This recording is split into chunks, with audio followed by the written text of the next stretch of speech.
$500. For most, it was a fortune. For Elias, it was the price of a ghost. The townsfolk whispered that the crumbling cabin wasn't abandoned. It was haunted, a place where shadows held their breath. They warned him he wasn't just buying timber and dust, but a tomb.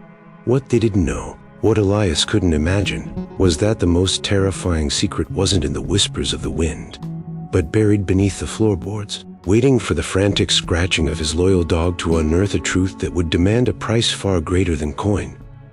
Don't forget to like and subscribe if you love Wild West stories. The coins felt heavier than lead in his palm, $500 of worn silver that represented not a beginning, but an end. Elias stood in the dim, dusty light of the land office, the air thick with the smell of old paper and the unspoken judgment of the men who watched him. Their faces were carved from the same hard rock as the mountains that loomed over the town, impassive, weary, yet with a flicker of something like pity in their eyes. This was a fool's errand, and they all knew it. He was buying a ghost, a whisper, a patch of cursed ground that sane men wouldn't walk on for a free claim. The pacing of the moment was a slow burn, each second stretching into a painful eternity as the clerk counted the money with agonizing slowness, his fingers lingering on each coin as if to absorb the story of the man who would so willingly trade his fortune for a tomb. Elias felt their stares like a physical weight, a third-person limited perspective trapping him in his own churning thoughts. He wasn't a fool. Was he? He was a man running from a memory so loud that the idea of a mere haunting felt like a welcome silence. A ghost couldn't follow him here. A ghost couldn't know what he had done, what he had failed to do. This cabin, this plot of forgotten earth, was not a home. It was an exile, a penance he was paying to a jury that existed only in his own mind. He was a morally conflicted protagonist, caught between the need for forgiveness and the belief that he deserved none. The clerk finally slid the deed across the scarred wooden counter. The transaction was complete. As Elias's fingers brushed the brittle paper, a voice, dry as autumn leaves and just as weary, cut through the silence from a dark corner of the room. A leathery old-timer, who looked as though he'd been there since the town was nothing but a single post in the ground, spoke without looking at him, his words minimalist yet carrying the impact of a gravestone being set.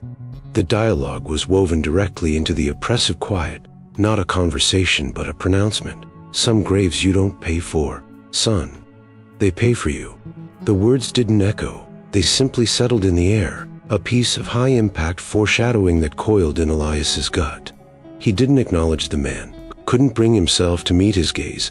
He simply took the deed, the fragile paper a condemnation in his hand, and turned to leave. The weight of their eyes followed him out into the harsh, unforgiving sunlight, a silent chorus of suspicion that confirmed what he already knew.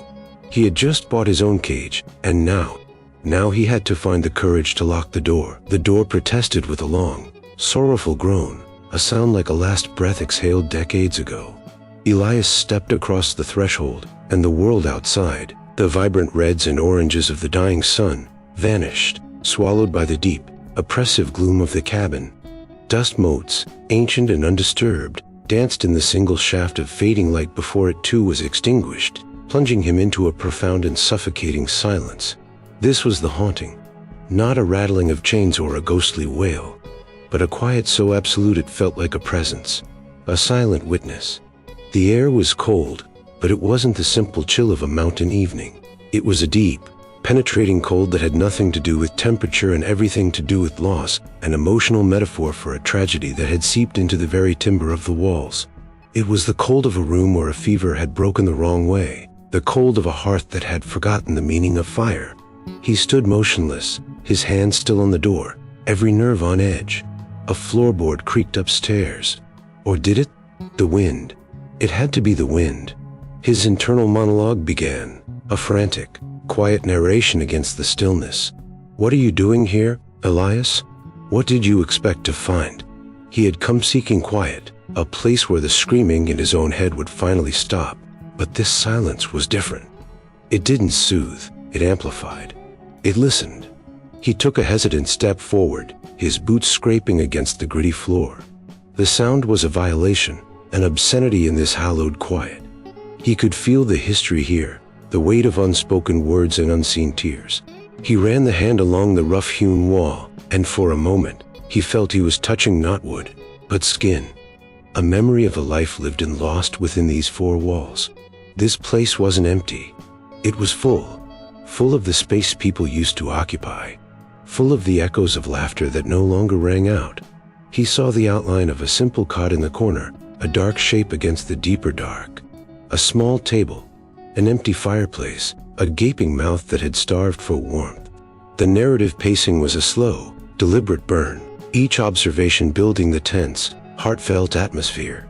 He was an intruder in someone else's grief, and in this place, his own sorrow, the one he had carried across 100 miles of wilderness, felt small, unworthy. He had paid for a ghost, but he was beginning to understand. The ghost wasn't the inhabitant of this cabin. It was the cabin itself, a monument to an ending that had never found its peace. And as the last vestiges of twilight surrendered to the impenetrable black of a moonless night, Elias felt a terrifying certainty settle in his bones. He was not alone, and the thing that watched him from the shadows was silence itself. For 3 days, a fragile peace settled over the cabin. The oppressive silence had softened, becoming less of a witness and more of a companion to Elias's own quiet turmoil.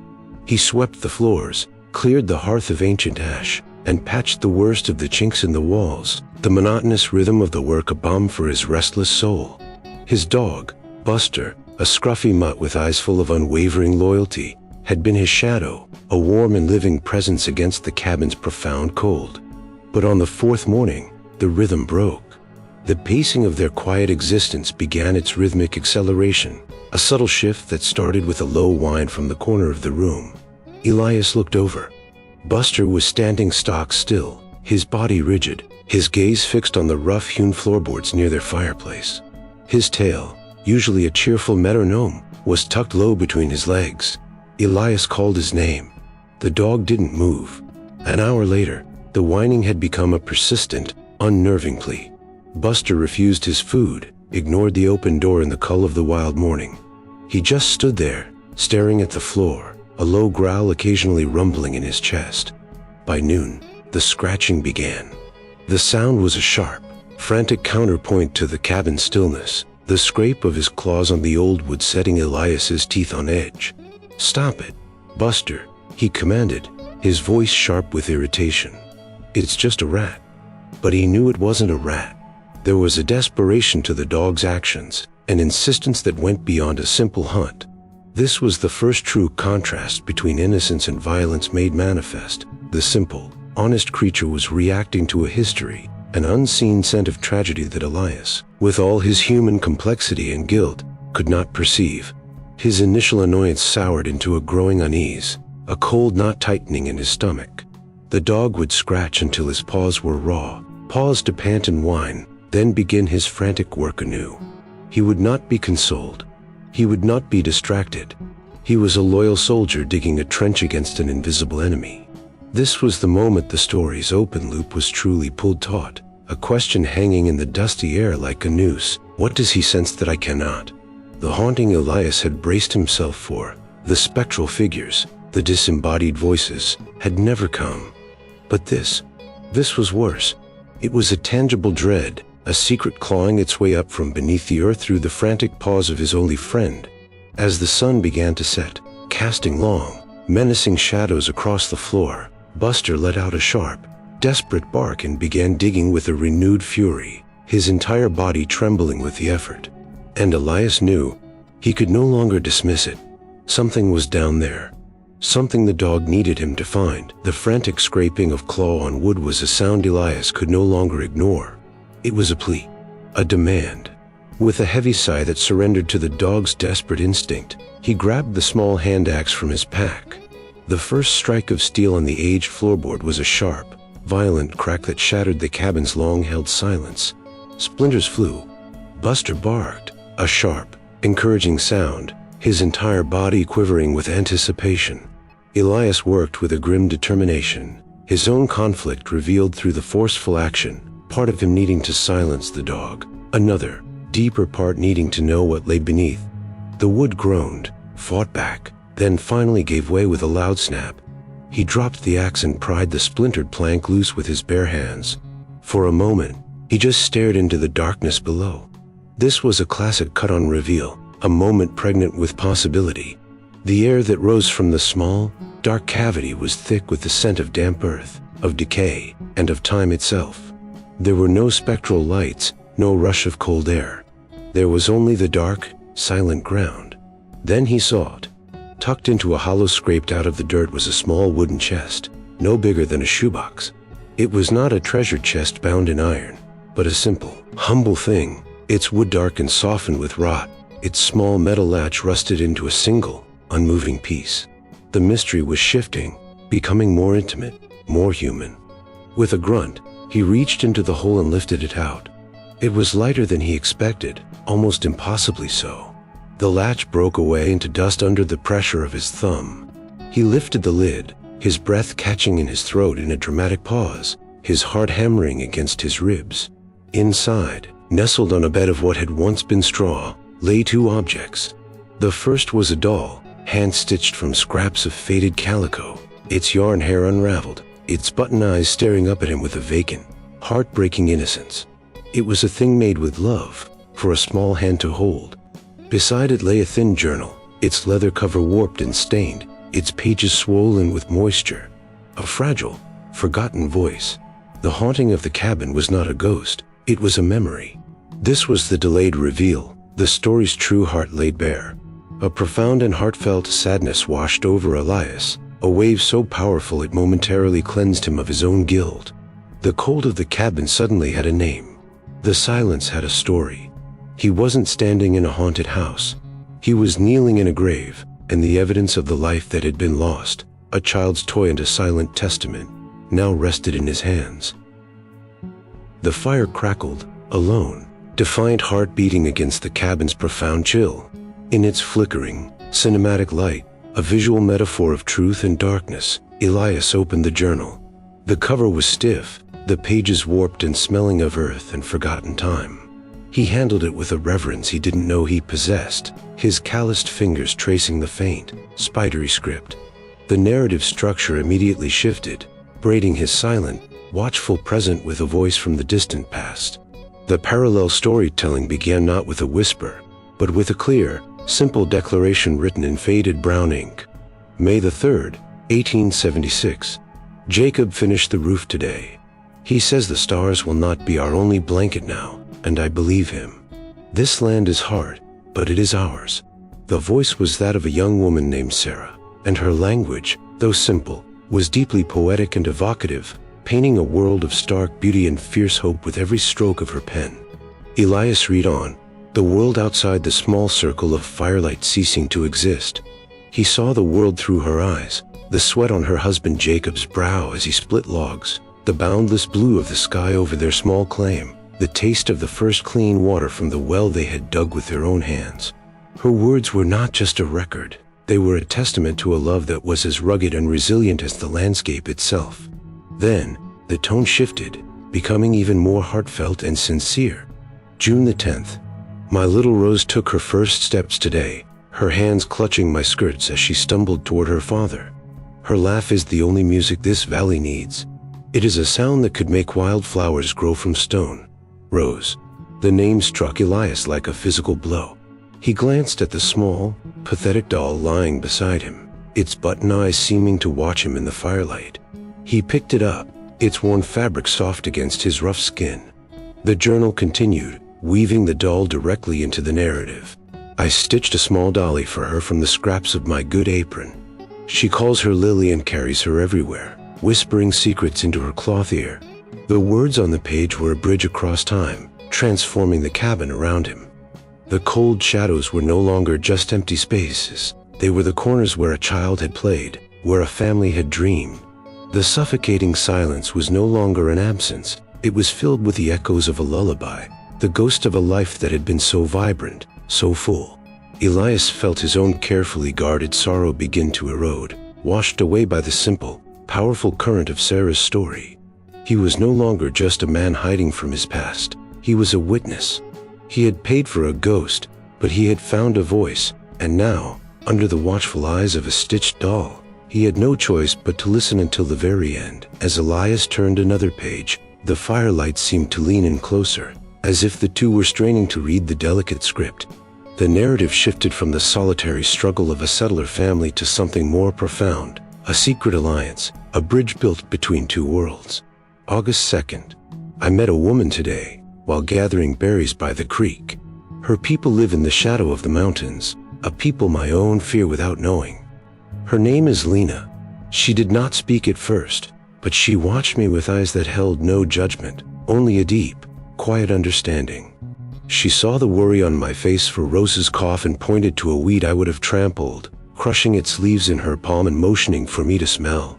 That night, my daughter's breathing came easy for the first time in a week. This was the beginning of their unlikely bond, a friendship that defied the harsh lines drawn across the frontier. Sarah's journal became a chronicle of this secret education. The entries painted a vivid picture of two women from desperate cultures meeting in the quiet spaces of the wilderness.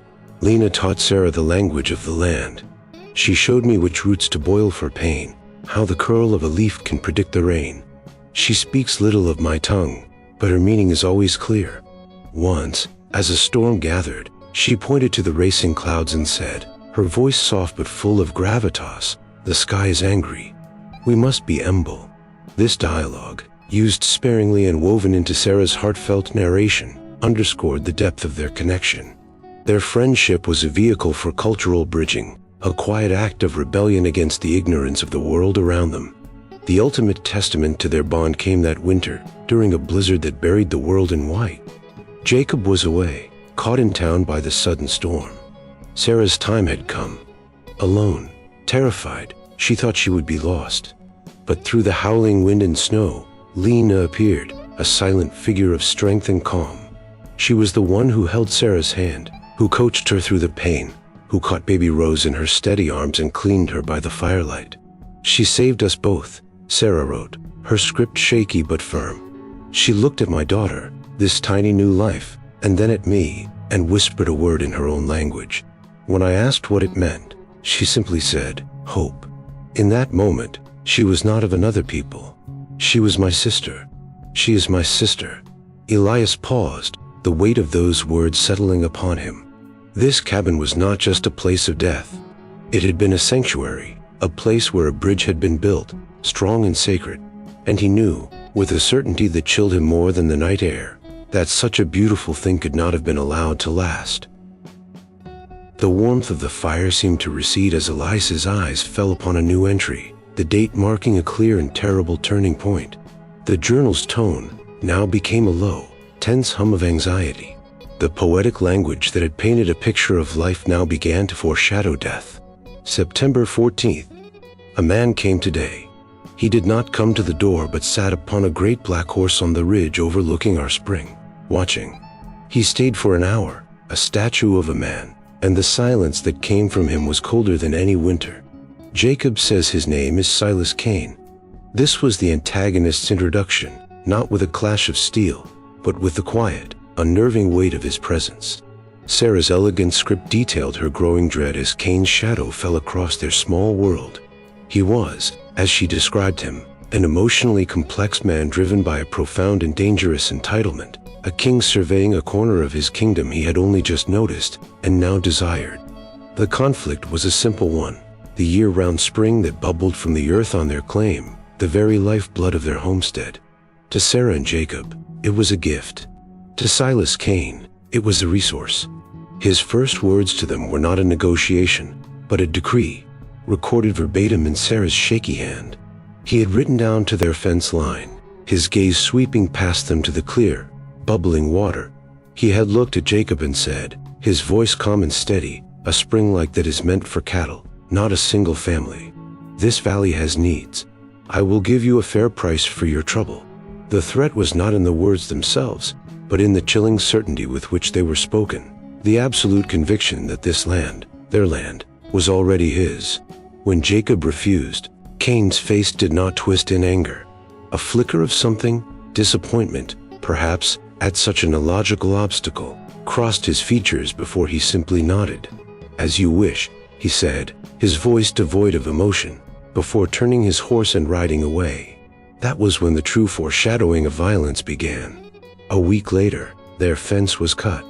Then, hoofbeats in the night, his men riding the perimeter of their land, a constant, silent pressure. The journal entries grew shorter, more frantic. He is trying to choke us out. He thinks if he makes our world small enough, we will simply disappear. But this is our home. Where would we go? The hope that had filled the early pages had curdled into a desperate, defiant fear. The final entry Elias read for the night was a chilling testament to Cain's resolve, a quote from their last encounter by the creek. He found me alone. He tipped his hat, but his eyes were like chips of ice. He said, "Ma'am, some roots grow too deep. They must be pulled from the ground so the rest of the field can thrive." Elias closed the book, the man's words hanging in the air.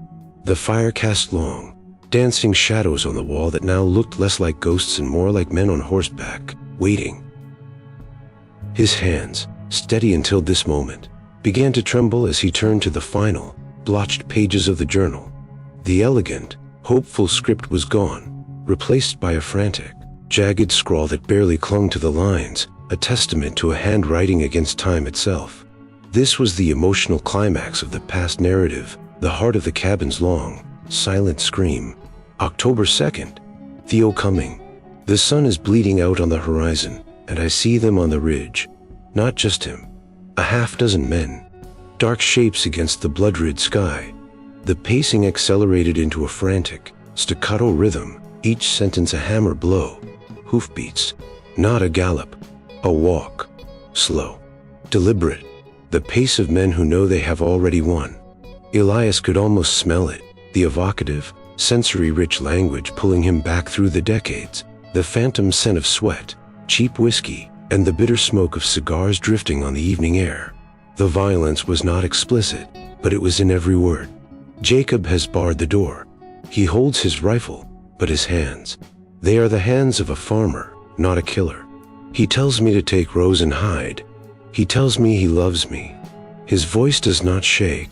Then came the sounds, described with a chilling finality. Hello, ugly laugh from outside. The thud of a boot against the door. Again, and again. Then, a sound like the world breaking as the wood splinters and shrieks. In that chaos, Sarah's final thoughts were not of fear, but of defiance. She wrote of scrambling not to a hiding place, but to the loose floorboard by the hearth, the small chest in her hands. She was not trying to save her life. She was trying to save her story. The ghost was being born in these frantic seconds, the weight of an unpunished crime, an injustice so profound it refused to fade into the dust. Elias's eyes fell upon the last word she ever wrote, the ink smudged and desperate, a final plea launched into the darkness of the future. He will not have our future. He will not erase us. Rose's doll, this book. A memory beneath the floor. Let someone know we were here. The sentence ended there. The rest of the page was blank. The silence that followed was heavier than anything Elias had ever known. He looked around the small, dark cabin, and for the first time, he saw it clearly. The cold spot by the hearth, the groans of the timber in the wind, the oppressive quiet. It was not a spirit. It was the echo of this single, terrible night. It was the stain of an evil that had been allowed to soak into the earth and fester in the dark.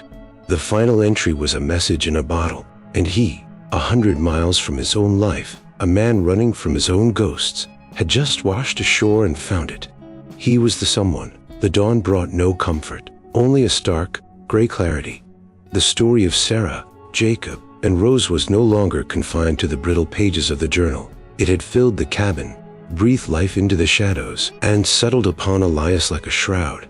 He was no longer just a man in hiding, a fugitive from his own failures. The journal had made him something else entirely, a keeper of a buried truth, a reluctant hero tasked with a legacy he never sought. He had spent the night staring into the dying embers, the weight of that final, desperate plea, let someone know we were here, pressing down on him. What could he do? To speak this truth would be to declare war on the silent, settled history of the town. To remain silent would be to become an accomplice to the crime, another layer of dust on a forgotten grave. His moral dilemma was a palpable thing, a knot in his chest tighter than any fear he had felt before. It was then that he heard it, a sound that did not belong to the wilderness, the rhythmic, powerful beat of hoofbeats, steady and purposeful, growing closer. Buster let out a low growl, the fur on his neck bristling. Elias rose slowly, his hand resting on the rough-hewn table, his eyes fixed on the door. The hoofbeats stopped. A profound silence fell, heavier than before, and then the shadow of a man on a horse fell across the cabin's single window. Elias's heart hammered against his ribs. He was not a fighter, not a hero. He was just a man who had wanted to be left alone. The door creaked open without a knock. The man who stood there filled the frame, blocking out the morning light. He was tall and broad, dressed in a fine coat that spoke of wealth and authority, his face hard and weathered like the surrounding mountains.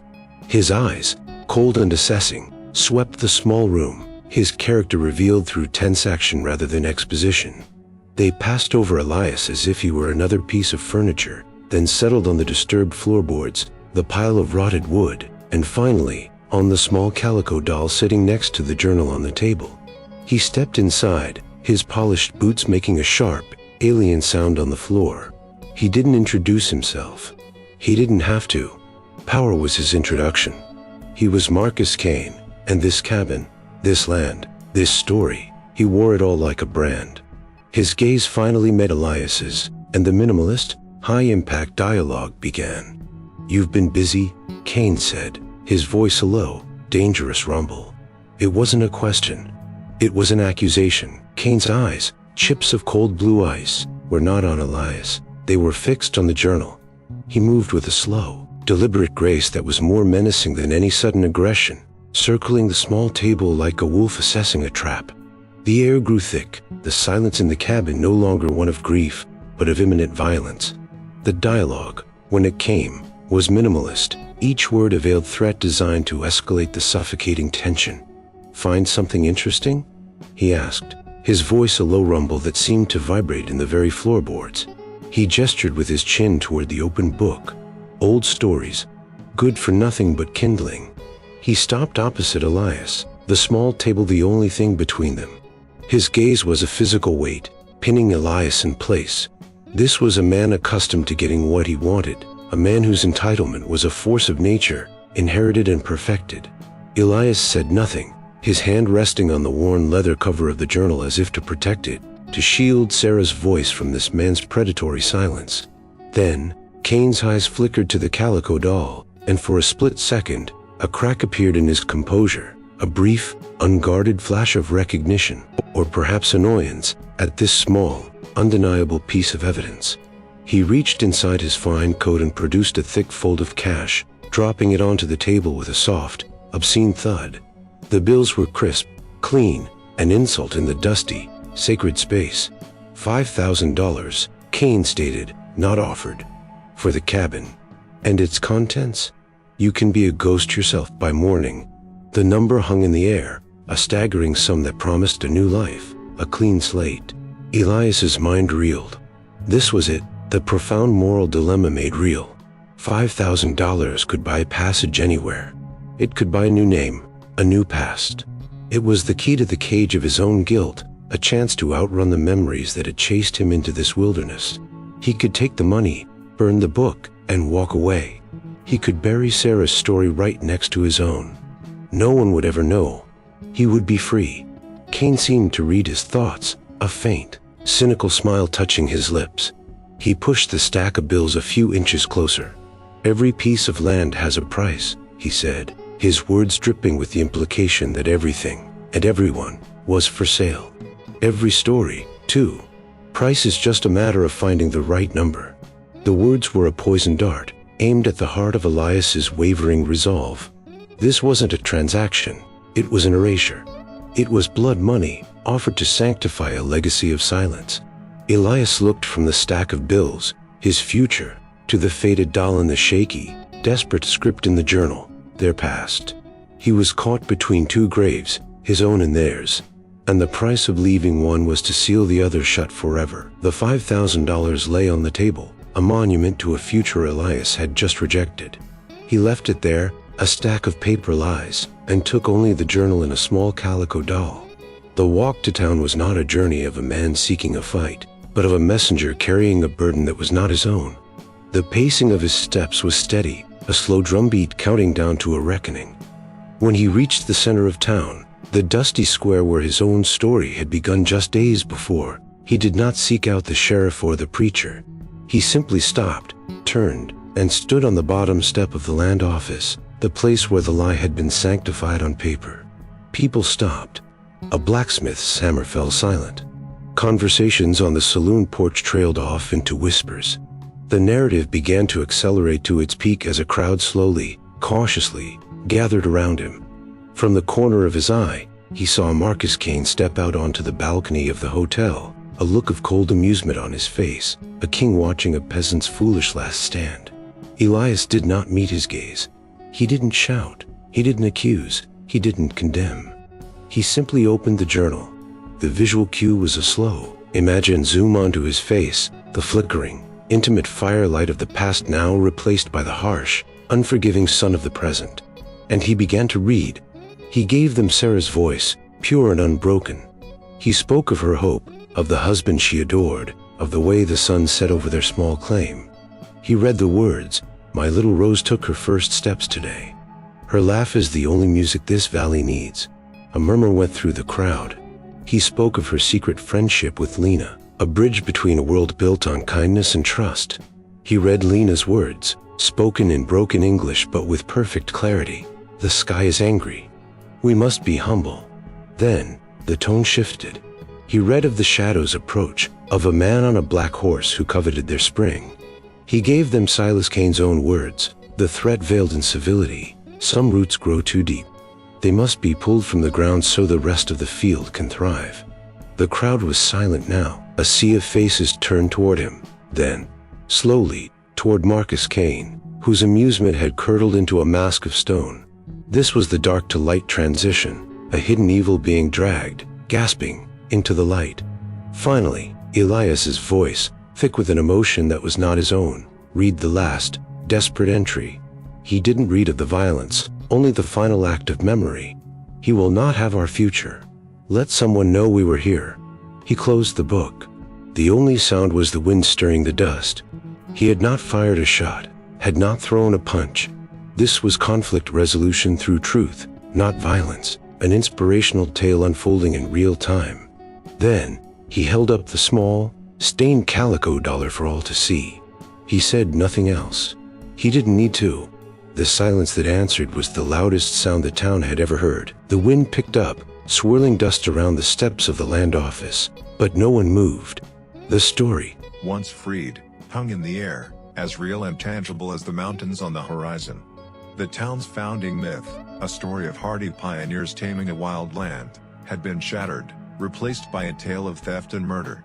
A profound, bittersweet quiet settled over the crowd as they looked not at Elias, but at each other, seeing the reflection of a shared, unspoken lie in their neighbors' eyes. Marcus Kane stood on the hotel balcony, a man suddenly stripped of his legacy. His power was a ghost, built on the bones of a family his grandfather had erased, and in the harsh light of the sun, everyone could finally see it for what it was. He turned and walked back into the hotel, not with a roar of defiance, but with the quiet, hollow retreat of a man whose story had just ended. This was the hopeful note, a victory won without a single drop of blood. Elias watched him go, a strange lightness filling his chest. The sorrow he had carried into this valley, the ghost that had haunted his own steps, had not vanished, but it no longer round him. By giving a voice to the silenced, he had found a purpose far greater than his own pain. He had given a family their name back, transforming them from a local legend of a haunting into the flesh and blood of Sarah, Jacob, and Rose. He placed the journal and a small calico doll on the step, leaving them for the town to reckon with. His work was done. The $500 he had paid was a pittance, a meaningless sum. The true cost of this land wasn't measured in coin. It was measured in a life that was stolen, in the future that was never allowed to be, and in the decades of silence that followed. He had bought a tomb on earth to cradle. As he turned and walked away, a solitary figure moving toward an unknown horizon, the story settled into its final, quiet form. The narrative shifts, the camera pulling back from the man in the town, looking now at you. He paid for a ghost and found a memory. But what is the true price for a story that has been silenced? Help us tell more stories from the quiet frontier. Please like this video, Subscribe to the channel and ring the bell.